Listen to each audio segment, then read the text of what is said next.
નમસ્કાર વિદ્યાર્થી મિત્રો, હવે આપણે જોઈશું ધોરણ 11 સાયન્સનો સ્વાધ્યાયનો 3.22 નંબરનો દાખલો. આ દાખલામાં જે ડિટેલ્સ આપેલી છે તે જોવા જઈએ તો એક વિમાન છે, જમીનથી કેટલું ઉપર ઉડે છે? 3400 મીટર. હવે એ સીધી રેખામાં ગતિ કરે છે, તો આ રીતે 10 સેકન્ડમાં એ અહીંથી અહીંયા પહોંચી જાય છે એવું આપણે માની લઈએ. તો અહીં જમીન પર ઊભો રહેલો કોઈ વ્યક્તિ એને અવલોકન કરતો હોય તો એનો જે એંગલ અહીંયા બને છે, ખૂણો, એ કેટલાનો બને છે? 30 ડિગ્રીનો.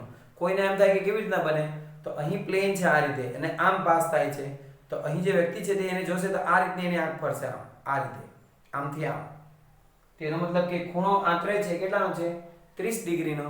તો અહીં તમને વિમાનની ઝડપ પૂછાયેલી છે. તો વિમાનની ઝડપ શું થાય? અંતર ભાગ્યા સમય. તો અંતર કેટલું કાપ્યું છે? અહીંથી આટલું. તો આ અંતર જો આપણને કોઈ રીતે મળી જતું હોય તો સમય તો છે જ 10 સેકન્ડ, તો એ મળી જશે. તો હવે અંતર કેવી રીતે ગણશું? તેના માટે સિમ્પલ છે, આ જે 30 ડિગ્રી વાળો ભાગ છે એને આપણે બે સમાન ભાગ કરીશું અહીંથી. તો કોઈને અંદર એવું કેમ, તો પછી ખબર પડશે. હવે જોજો, આપણે આ બે ભાગ સમાન કરી દઈએ અહીંથી, આમ વચ્ચેથી સ્ટ્રેટ લાઈન. એટલી બધી સ્ટ્રેટ મારામાં નથી દેખાતી, પરંતુ તમારે એને સીધી રેખા સમજવાની છે. એને આપણે ઊંચાઈ લઈ લઈએ h, જે આપણને આપેલી છે, કેટલી? 3400 મીટર, જે આપણને ખબર છે. હવે આ બે ભાગ સરખા છે, તો બંને ભાગને x નામ આપી દઈએ. હવે જોવા જઈએ તો આના આપણે બે ટુકડા પાડેલા છે. કેટલા? આનો 15 ડિગ્રી થઈ છે, 30 ડિગ્રીના બે ટુકડા એટલે એ થઈ જશે 15 ડિગ્રી.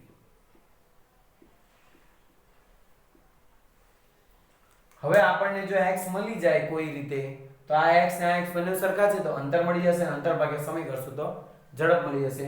તો જોજો, હવે આપણી પાસે અહીંયા આપણે આ જે છે આ ખૂણો 90 ડિગ્રીનો છે, એટલે આ ત્રિકોણ માટે આપણે કાટકોણ ત્રિકોણ માટે tan θ નો ઉપયોગ કરી શકીએ છીએ. કારણ કે tan θ બરાબર શું થશે?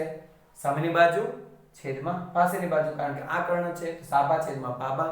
પાબા ખબર છે, ખૂણો ખબર છે, તો x મળી જશે. તો આપણે એ પહેલા ગણીએ. tan 15 x h. tan 15 ની કિંમત તમે જોવા જશો તો tan 30 જો કોઈને ખબર હોય 1/√3. 1/√3 એટલે તમારું થઈ જશે 1/1.73. હું અહીંયા બધું એપ્રોક્સ ગણીશ, તમારે એકદમ પ્રિસાઇઝ ગણવાનું છે. આ પ્રકારના દાખલા કેમ હું એપ્રોક્સ ગણું છું? કારણ કે કોઈ વિદ્યાર્થી જો નીટ JEE આપતો હોય તો એને ત્યાં આ પ્રકારની ગણતરી વગર કેલ્ક્યુલેટરથી ગણવાની છે. 1/1.73 કરશો તો 17 × 102 યાની કે 0.6 બાજુ આવશે. એ tan 30 નો આન્સર મેં તમને કીધો. તો એનો આન્સર આના કરતા બી અડધો, એટલે tan 30 તમારો 0.6 કરતા કેટલું થઈ જશે? 0.3, બટ એપ્રોક્સિમેટલી 0.28 થી 0.27 બાજુ આવે છે. તો આપણે એને 0.28 0.27 મૂકી દઈએ. તો x h ની કિંમત કેટલી છે? 3400. તો x બરાબર શું થઈ જશે? 3400 ગુણ્યા 0.27. તમે આને 0.3 પણ ગણી શકો છો, ત્યાં તમે કીધું તેમ તમે કેલ્સીમાં ગણતરી ગણી શકો છો. તો હવે આપણે ઝડપ ગણવાનું છે. તો ઝડપ બરાબર શું થશે? અંતર ભાગ્યા સમય. તો અંતર કેટલું થશે? અંતર x + x એટલે 2x જેટલું. તો 2x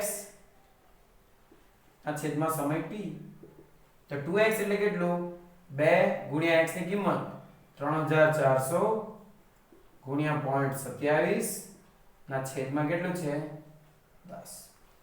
તો આ તમે કેલ્સીમાં ગણતરી ગણશો તો તમને એક આન્સર મળી જશે. હું એપ્રોક્સ ગણી બતાવું છું. આ તમારો અહીંથી નીકળી જશે, બરાબર છે.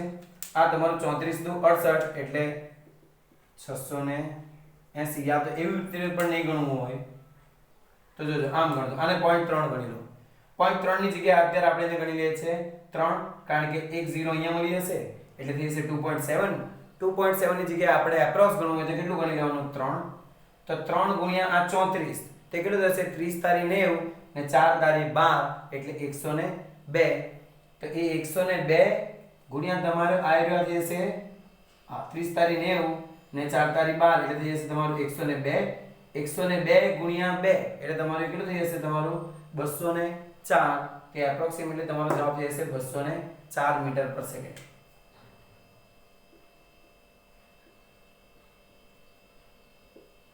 આ તમારો જવાબ થઈ જશે.